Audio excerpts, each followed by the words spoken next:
Rodeo. How you guys doing today? Also want to say happy Juneteenth. I'm Bobby Penn, and in partnership with Crown Royal, I'm excited to spend this time with you all, not only enjoying the rodeo, but also telling you about the amazing announcements and initiatives from this fabulous brand. To help me do this, I've got two special guests.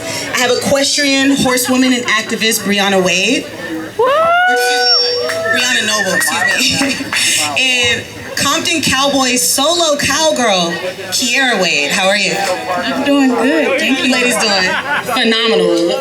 I'm sorry, y'all. I'm loud, so I'm gonna have to remember to put the microphone down here so I don't kill all of y'all's ears. It's good. It's a little hot, but it's good. Yes, yes. Well, we're happy to have you guys. And before we get to learning a little bit more about you, I would like to share and take the honor to let you know that Crown Royal is currently on the search for professional riders to join their Crown Royal Riders group, okay? So we're looking for a cowgirl or a cowboy to join our team, take advantage of opportunities financially to have access to rodeos, and also earn mentorship from these fabulous cowgirls. Can we give it up for mentorship? Yes, yes. So please contact one of our specialists to learn more about that. In addition to that, we would like to announce our Hats Off grant, where $75,000 will be donated to the Black rodeo community in order to advance diversity within the space. And we're doing this, Crown Royal's doing this also in partnership with the Bill Pickett Foundation. So let's give it up for that. Yeah. All right, ladies, now, please, both of you have been with Crown Royal for the past 2 years. Will each of you tell me a little bit about your experience and why it's so important to work with the brand like Crown Royal? Here. So for me, it's important because I also grew up riding Bill Pickett Rodeo. So it's the only black circuit that is around, that travels around the world. And for Crown Royal to be able to take on that and to add, to be able to really help and support us fellow cowboys, because it's very expensive, but also too it's really good when you have some type of support. So to be able to have that support, and it helps you to stay self-driven. So with riding amongst your fellow cowboys and cowgirls, but then also get a little extra help, I think it's very, very strategic, and it's very, very important. Like to me, it's very liberating to be a part of this over the years, because I've started riding Bill Pickett over 20 years ago. So to see it now at this point, and then my kids are being able to watch these things as well, for me and for our black community, I think it's very amazing. Oh, so exciting. It's generational. Brianna, tell me about your experience.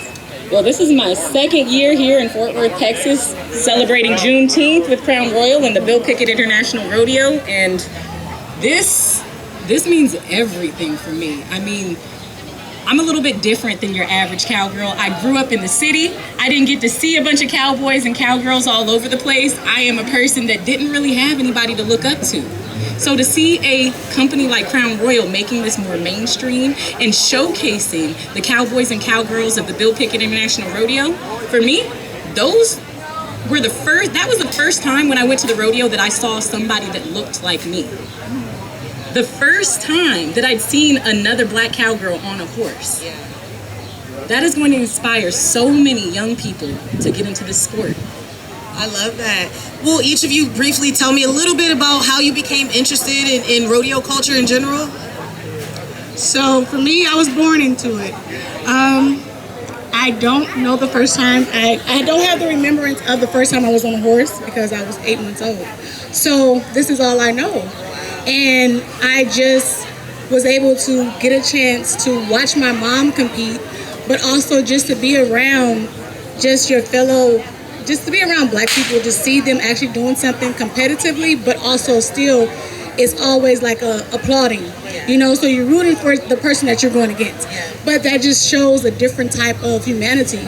So to be able to have that, something was just inside of me, and what the horses bring to you, all that connected together is like so fulfilling, and it's one of those things where it's something that you just have to really experience for yourself to fully understand that piece of life that we all should experience.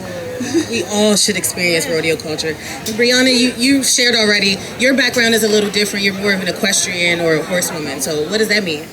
So I got into this not for rodeo, but a little bit more for the love of the horse.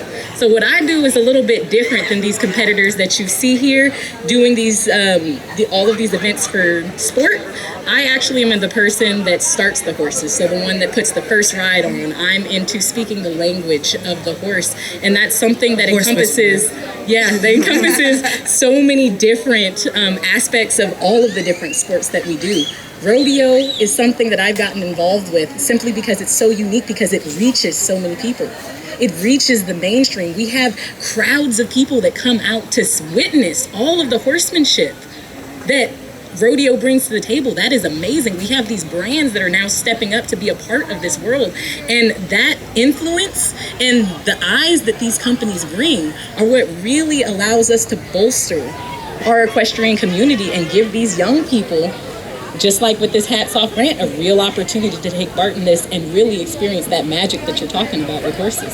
Oh, I love it. Now, can you tell us about how the Hats Off grant helps riders like you overcome challenges? So what are some challenges that you've overcome that this partnership has helped you navigate? I could take that one first if you like. Well, I have to say, I really wish that something like this had been on the table when I was a young person. It would have been life-changing for me. So y'all, I grew up in Oakland, California. My parents had nothing to do with horses. I was not born into this. Most people around me had never even seen a horse before.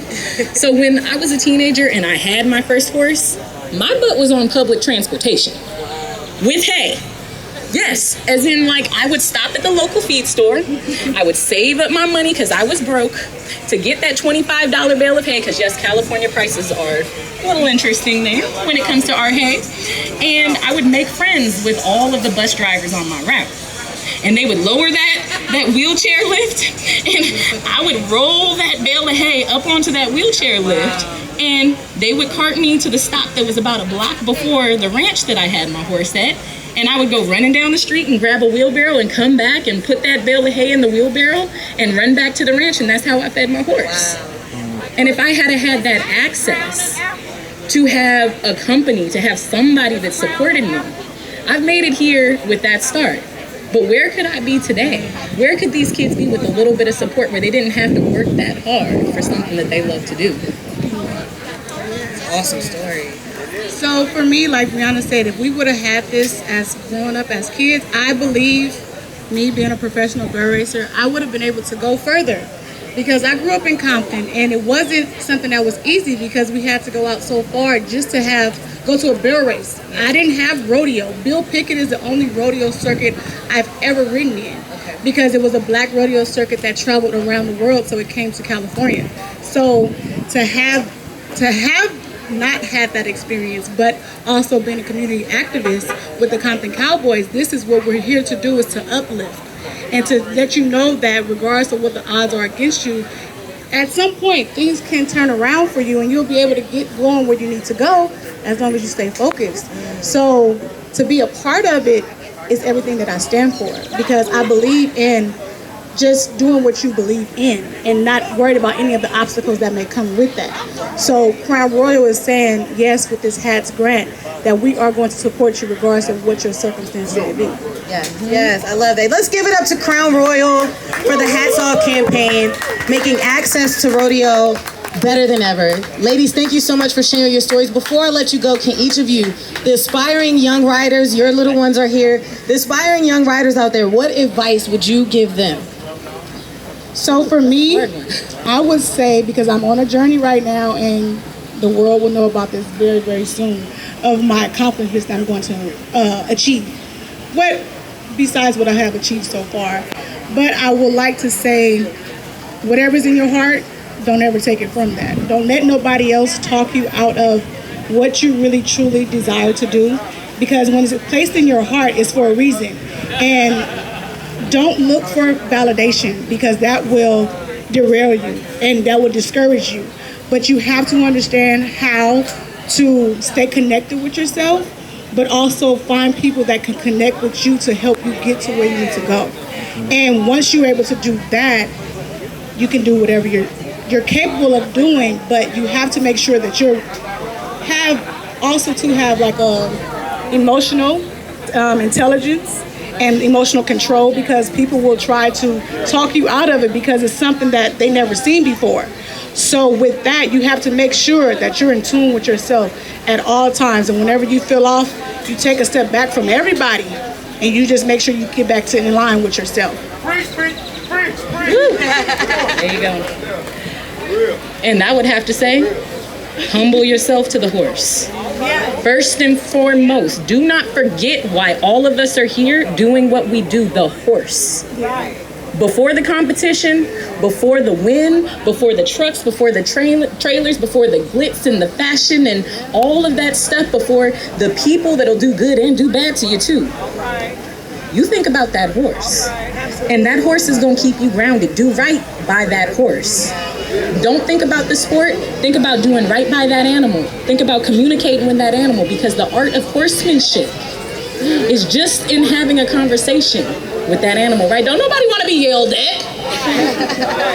Our goal in communicating with each other and communicating with our animals is to have a clear, concise, easy conversation that everybody can understand.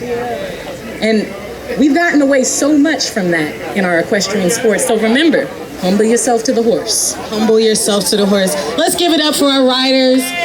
Brianna Noble, Kiara Wade. Thank you so much, Crown Royal. Please continue to enjoy our cocktails and remember, drink responsibly. Thank you. I